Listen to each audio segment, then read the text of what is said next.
കൊച്ചിയിൽ matrimonial site വഴി പരിചയപ്പെട്ട യുവതിയുടെ കെണിയിൽപ്പെട്ട് കണയന്നൂർ സ്വദേശിക്ക് 37 ലക്ഷം രൂപ നഷ്ടമായി. ക്രിപ്റ്റോ കറൻസി നിക്ഷേപത്തിലൂടെ വൻ ലാഭം വാഗ്ദാനം ചെയ്താണ് തട്ടിപ്പ് നടത്തിയത്. സംഭവത്തിൽ കൊച്ചി സിറ്റി സൈബർ പോലീസ് കേസെടുത്ത് അന്വേഷണം ആരംഭിച്ചു. ഷഹബാസ് അഹമ്മദ് ചേരുന്നു. ഷഹബാസ്, എന്തായിരുന്നു ഈ തട്ടിപ്പിന്റെ രീതി? അന്വേഷണം ഏത് വഴിക്കാണ്? റോഷ്നി, കൊച്ചിയിൽ നിന്ന് വീണ്ടും സൈബർ തട്ടിപ്പിന്റെ പരാതികൾ വീണ്ടും ഉയരുകയാണ്. ഇത്തവണ വേറിട്ടൊരു രീതിയിലാണ് തട്ടിപ്പ് നടത്തിയിരിക്കുന്നത്. ഈ പരാതിക്കാരനെ ഈ തട്ടിപ്പ് സംഘം വലയിലാക്കിയത് മാട്രിമോണിയിലൂടെ പരിചയപ്പെട്ടാണ്. ആദ്യം മാട്രിമോണിയിലൂടെ ഇയാളുമായി ബന്ധം സ്ഥാപിക്കുന്നു, പിന്നീട് വാട്സപ്പിലൂടെ സന്ദേശം അയച്ചുകൊണ്ടാണ് ഇയാളെ ഈ കെണിയിൽ വീഴ്ത്തുന്നത്.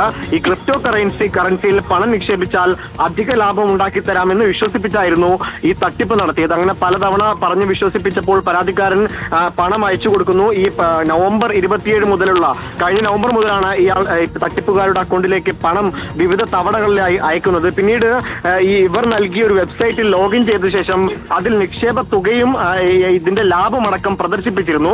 വ്യാജമായി ഇങ്ങനെ പ്രദർശിപ്പിച്ചായിരുന്നു ഈ പരാതിക്കാരനെ ഇത്രയും കാലം അവർ വിശ്വസിപ്പിച്ചുകൊണ്ടിരുന്നത്. പിന്നീട് ഇവർ ബ്ലോക്ക് ചെയ്ത് മുങ്ങുകയായിരുന്നു എന്നാണ് മനസ്സിലാകുന്നത്.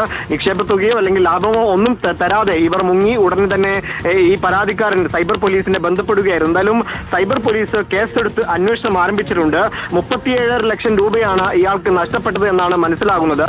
വിവിധ സമയങ്ങളിലായി പലതവണയായിട്ടായിരുന്നു ഈ പണം ഈ തട്ടിപ്പുകാരുടെ അക്കൗണ്ടിലേക്ക് അയച്ചു കൊടുത്തത്. എന്തായാലും കൊച്ചിയിൽ വേറിട്ട രീതിയിലുള്ള ഒരു തട്ടിപ്പ് കൂടിയാണ് ഇപ്പോൾ റിപ്പോർട്ട് ചെയ്യുന്നത്. മാട്രിമോണി വഴി ബന്ധം സ്ഥാപിച്ചാണ് ഇത്തരത്തിലൊരു സൈബർ തട്ടിപ്പ് നടത്തിയിരിക്കുന്നത്. റോഷ്നി, ഓക്കെ, ഷഹബാസ് അഹമ്മദാണ് വിശദാംശങ്ങൾ നൽകിയത്. ഒരു സൈബർ തട്ടിപ്പ്, അതിൽ 37 ലക്ഷത്തിലധികം രൂപ നഷ്ടപ്പെട്ടിരിക്കുന്നു. അന്വേഷണം നടക്കുന്നുണ്ട്.